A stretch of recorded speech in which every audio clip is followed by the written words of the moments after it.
Welcome to Goodnight, Robin, your someone to say goodnight to. I'm your host, Robin Rice. Tonight I'm making a special request that you help others find this podcast. I can create it and I can share it, but it goes so much further if you share it. And one of the ways to let it be seen more is for you to subscribe to one of the podcast sites, wherever it is that you might listen to it. And even if that's not how you listen to it, even if you listen to it on YouTube, you can find it and subscribe on YouTube or wherever. We'll have links in the show notes as usual. You can subscribe, but then you can rate it and you can review it. I'm so honored when someone rates and reviews it, because this is what signals to the powers that be around podcasts that this is a podcast that matters. So if you feel like it matters, please find it online, subscribe, and from there, I'm sure it's going to continue to grow in all the places that it should. And I thank you so much. Tonight I want to talk about Walt Whitman's quote, which many people know. Do I contradict myself?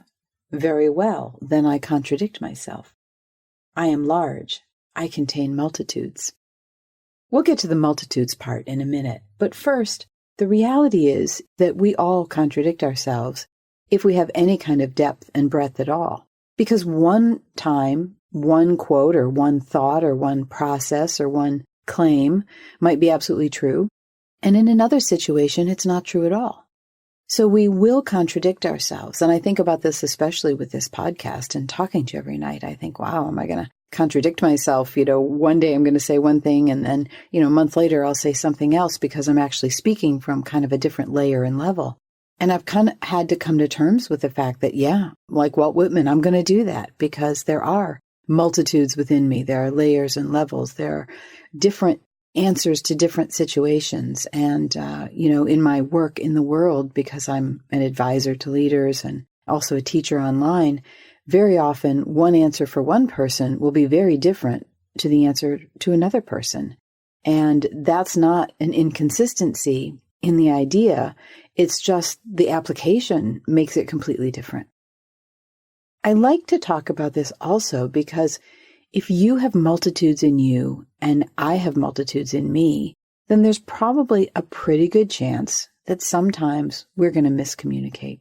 Sometimes we're going to feel totally on the same page, and other times we're not. And that's true in any of our relationships. So one of the things I like to do and try to remember to do is to remember that I might not actually be speaking with a particular aspect of someone at any given time. For example, they might be in a fear state, in which case they show up very differently than when they're in an excited and empowered place. And so when I look at this and I say, well, I'm not going to do the shorthand and say, okay, that's just Joe, and that's how Joe is. I have to listen more deeply than that. I have to hear, well, who is Joe right now? And what aspect of Joe is showing up in this conversation?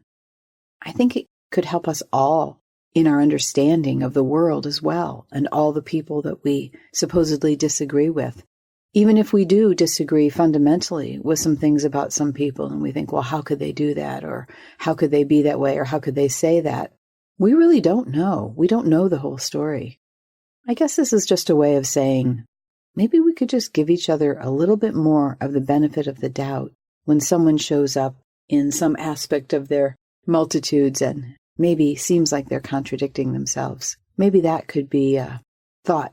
Well, okay, they're contradicting themselves, so why don't I take the next step and say, I wonder if I need to listen more instead of assume I know. That's what I have for you tonight. I hope you can ponder that a little bit. Maybe not till the morning. Maybe you just want to roll over and go to sleep. That's nice too. Good night, my friend.